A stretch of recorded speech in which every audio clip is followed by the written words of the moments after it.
Okay, so here in Canva, first we will create design and then search for presentation.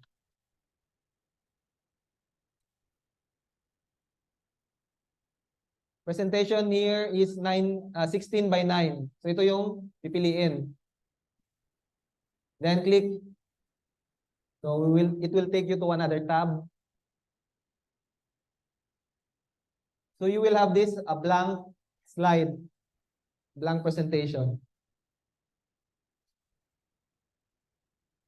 So in designing, we will select any template kung anong gusto nyo muna. Kahit saan lang ang gamitin. But be sure you will follow the instructions here in our Google Class. Kung ano yung dapat makita sa cover slide, what is your name, your task, your professional looking photo. If you have a logo, you can put it. Kung wala, okay lang muna. So any design na magse-select. So kahit saan lang dito, piliin ninyo and then click kung ano yung gusto nyong preset. So edit nyo lang yung elements. So pwede nyong ilagay kung ano yung dito yung picture ninyo sa circle. Kasi naka-frame yan siya. Then just change the label.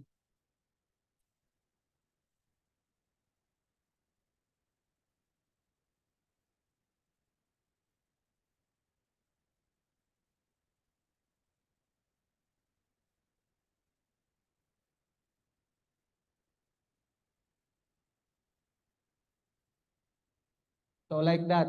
So you can remove yung mga hindi na dapat kailangan na elements. So yung mga ibang text, pwede nyo nang i-remove.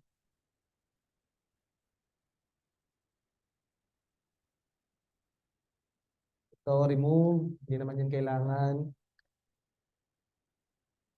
So yan lang, and then your professional looking photo. So you can upload it here. Just drag the picture and then upload it in Canva. Drag nyo lang dito. Hanapin ko muna kung saan na yung picture mo.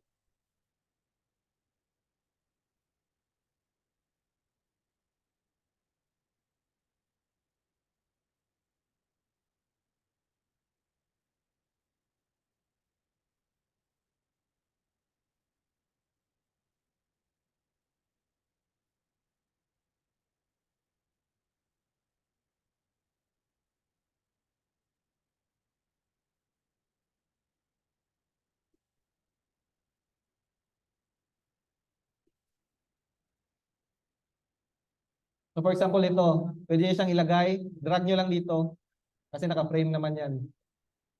So you have your cover slide. So iba yung slide 1 sa cover slide. Yung cover slide is the beginning of your slide. So just like this. So yan yung example ng cover slide. And then after that, click the duplicate page. So you can duplicate it. So dalawa na. So delete na lang yung unnecessary elements. Delete yan, delete yan. And then you can put it here in the middle. And then copy slide number 1.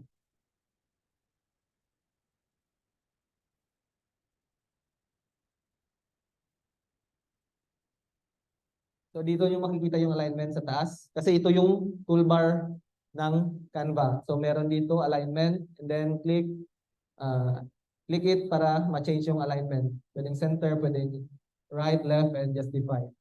So i-center lang muna natin. Delete lang yung unnecessary and then what is your first task? So dapat makita ko yung name.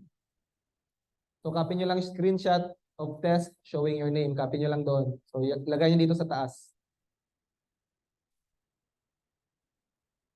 And then next is screenshot of the test result. Kung ano yung score. And then yung essay is 100 words. So hindi yung screenshot. Dapat yung essay mismo in words. So dapat makakopy ko. Madadrag kasi i-word counter ko yan kung 100 words talaga. Okay, so yun lang yung first task. So yun din yung gawin niyo. And then after that, if you wanna send or pass your presentation or yung task, you can click here in the upper right corner, share, and then public view link.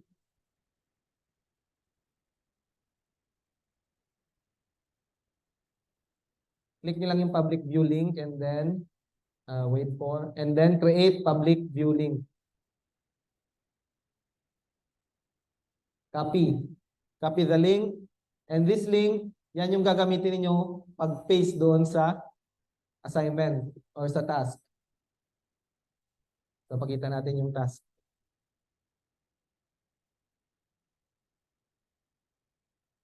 So, for example, dito, ito yung i-click niyo sa Google Class. So, add or create. So, click that one and then link. Yung nakapin ninyong link and then just paste the link. And then add link. And then just click the submit button. So don't forget to press the submit button kasi pag copy paste nyo lang, hindi ko siya ma-check or hindi ako ma-notify if nakapass kayo ng task. So dapat nakiklik nyo yung submit button so that I can be notified na nagpass kayo ng task.